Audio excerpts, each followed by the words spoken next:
The words hung in the air like a prayer nobody expected to hear. Steve Harvey froze mid-sentence, his famous smile fading as he processed what the young military wife had just said. In 40 years of television, through thousands of contestants and countless unexpected moments, nothing had prepared him for this. The studio fell into complete silence. Even the cameras seemed to hesitate, as if sensing they were about to capture something far more profound than entertainment. It was a Tuesday afternoon at the Family Feud studios in Atlanta. The energy had been electric all day, with Steve working his magic on two competing families.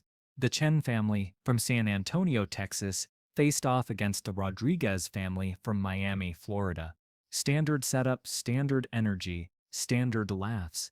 But Sarah Chen wasn't standard at all. Though nobody in the studio knew it yet, Sarah stood at the family podium with her 3 children. Michael, 8, wearing his father's oversized army cap that kept sliding down over his eyes. Emma, 6, clutching a small American flag she'd insisted on bringing. And little David, 5, who kept whispering, "Is Daddy gonna see us on TV?" to anyone who would listen. Behind them stood Sarah's mother-in-law, Mrs. Chen, 62, whose weathered hands gripped the podium as if drawing strength from its solid presence. During the family introductions, Steve had immediately gravitated toward the children, as he always did. There was something about kids that brought out the best in him. Maybe because they reminded him that beneath all the showmanship, television was supposed to bring joy.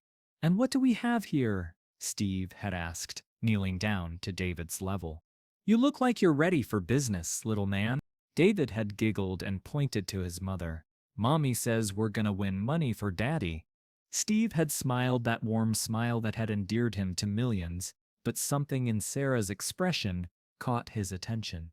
There was a strength there, yes, but also a weight that seemed too heavy for someone so young. Her smile was beautiful but practiced, the kind of smile that had been rehearsed in mirrors and perfected through necessity. "And you must be Mom," Steve had said, standing to shake Sarah's hand. "Sarah Chen, and these are my babies. We're here representing the best man I've ever known." The way she said it, with such certainty and pride, made Steve pause for just a moment longer than usual. But the show had to move on, and he'd filed that moment away without knowing how important it would become. The game had progressed normally through the first 3 rounds. The Chen family was trailing slightly, but they were fighters. Steve could see it in the way they huddled together between questions, in the way Sarah encouraged each family member, in the way the children cheered for every point, like it was a victory worth celebrating. But it was during the 4th round that everything changed. The question seemed innocent enough, one of those standard Family Feud prompts that usually generated laughs and friendly competition. Name something that keeps you strong when times get tough. Sarah's mother-in-law had just given a solid answer, faith, earning the number 3 spot on the board. The family was energized, gathering around Sarah as she stepped up to the podium for her turn. The studio lights caught the small gold cross she wore around her neck, and Steve noticed she touched it briefly before looking up at him. "All right, Sarah," Steve announced with his usual enthusiasm. "We're looking for something that keeps you strong when times get tough. What do you say?" Sarah stepped closer to the microphone. The studio audience waited. Steve waited.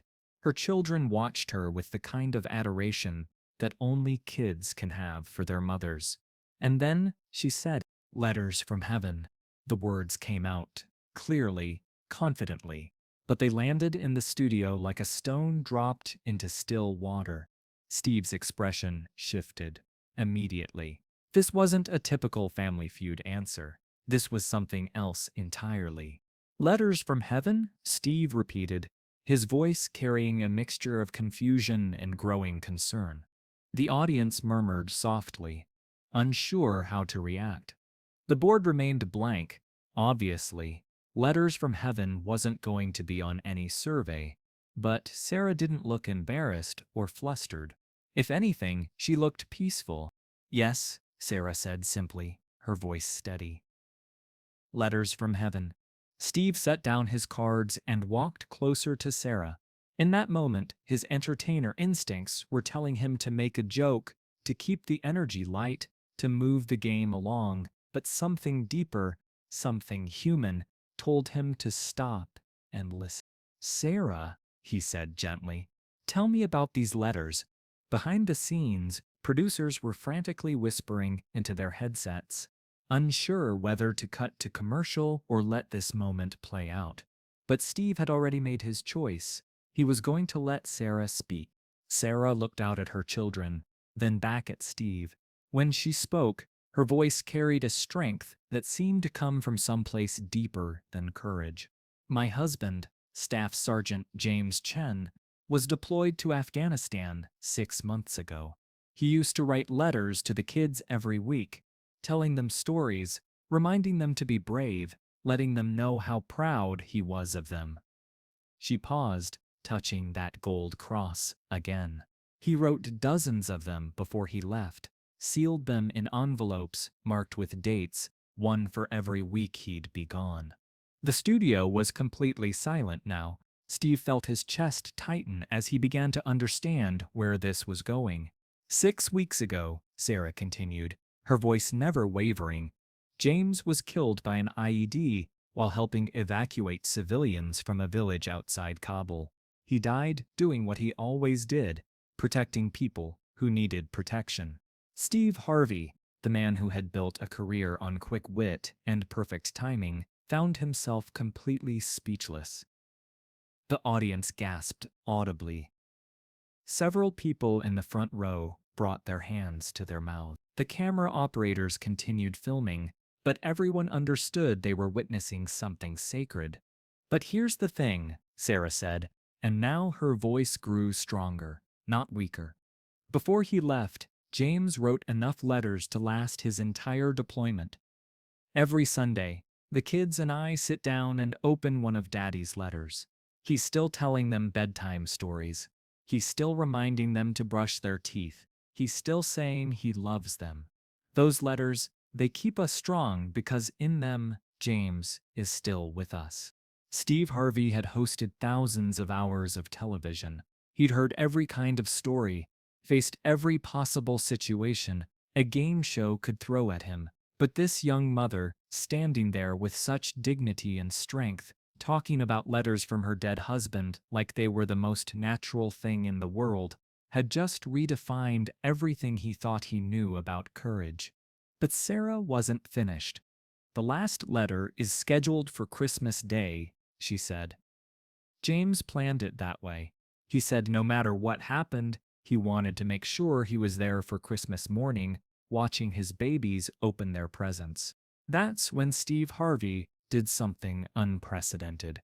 He walked off his mark, past the family podiums, stood directly in front of Sarah. The cameras followed him, but this was no longer about television. This was about a moment when one human being recognized another's incredible strength and chose to honor it. Mrs. Chen, Steve said, his voice thick with emotion, your husband isn't gone. Do you understand me? A man who thinks that far ahead, who loves his family that much, who finds a way to be there even when he can't be there. That man isn't gone. He's right here. Steve placed his hand over his heart, then gestured to the entire studio. He's in these children who have your strength and his courage. He's in every letter that still brings comfort.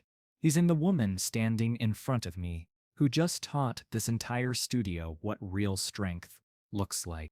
The audience began to rise, not because they were prompted to, but because they couldn't stay seated. This wasn't applause for entertainment. This was recognition of something profound, something that transcended television and touched the core of what it means to be human. But Steve wasn't done. He turned to address little David, who was standing at the family podium with tears in his eyes, still wearing his father's oversized army cap. David, Steve called out, "Come here, buddy." David looked at his mother, who nodded encouragingly. He walked over to Steve, who knelt down his level. You asked if your daddy was going to see you on TV, Steve said softly. You want to know the answer? David nodded, wiping his nose with the back of his hand. Your daddy doesn't need TV to see, Steve said. Your daddy sees you every morning when you wake up brave. He sees you every time you help your mama. He sees you every time you're kind to your brother and sister. And right now, he's so proud of his family that he's probably telling every angel in heaven about how strong his babies are. David's face lit up with understanding. So Daddy is watching? Baby, Steve said, his voice breaking slightly. Your daddy never stopped watching, and he never will.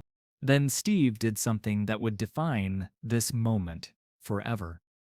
He stood up and began to remove his suit jacket, the same navy blue jacket he wore for every taping, the one that had become part of his television persona. Mrs. Chen, he said, walking back to Sarah, I want you to have this. This jacket has been with me through every show I've ever hosted. It's been part of celebrations and surprises and moments of joy. But today, it's going home with someone who understands what real victory looks like. He draped the jacket over Sarah's shoulders. It was too big for her small frame, but she wore it like armor, like a symbol of the strength she'd carried alone for 6 weeks. Every time you miss him, Steve continued, every time the weight feels too heavy, I want you to put this on and remember that you're not alone. You've got a studio full of people who just learned what courage looks like. You've got children who are going to grow up knowing their father was a hero, and you've got letters from heaven that prove love is stronger than anything this world can throw at it. The studio erupted then, not in polite television applause, but in the kind of overwhelming response that comes from witnessing something that restores faith in humanity. The Rodriguez family, who had been competing against the Chens just minutes before, left their podium and crossed the stage to embrace Sarah and her children. Strangers became family in that moment, united by the recognition that some things matter more than game. But the moment that would be remembered by everyone in that studio came when little Emma, who had been clutching her American flag throughout the entire exchange, walked up to Steve and tugged on his pants leg. Mr. Steve, she said in her tiny 6-year-old voice, can you tell Daddy we still read his letters every Sunday? Steve knelt down and looked directly into the main camera, the one that would broadcast this moment to millions of viewers.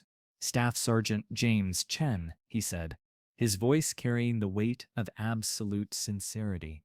Your family kept their promise. They came here today and showed the world what the Chen family is made of. Your wife, Sarah, is the strongest woman I've ever met. Your son, Michael, is brave like his daddy. Your daughter, Emma, carries your flag with pride. And little David, he's got your heart. Steve paused, collecting himself. You did good, soldier. You did real good. The silence that followed wasn't empty. It was full of respect, full of recognition, full of the kind of reverence that comes when ordinary people witness something extraordinary. When the cameras finally stopped rolling and the audience began to file out, something unprecedented happened. People didn't leave. They stayed.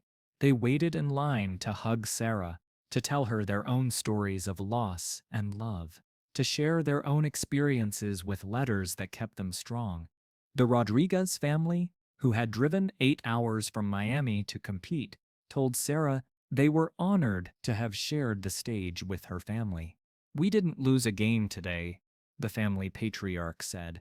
We gained a new understanding of what winning really means.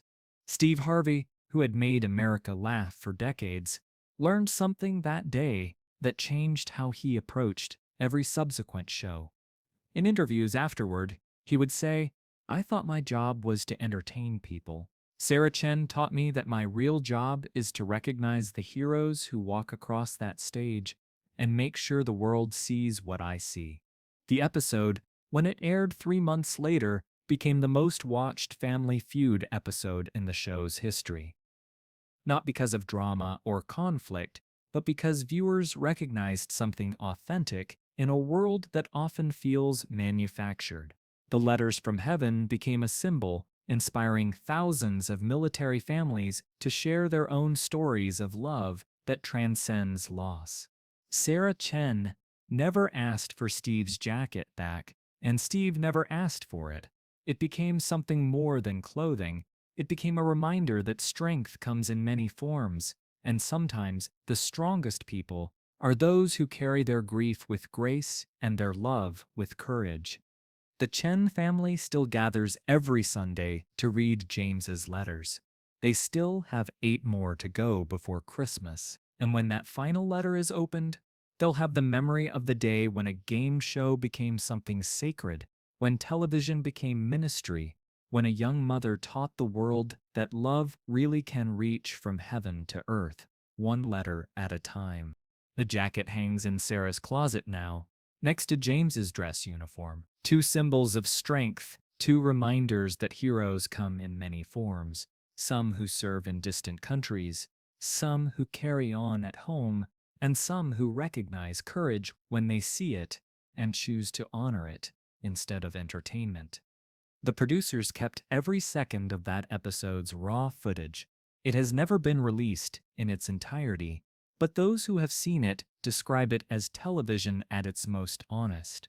Not manufactured drama, but authentic human connection captured in real time.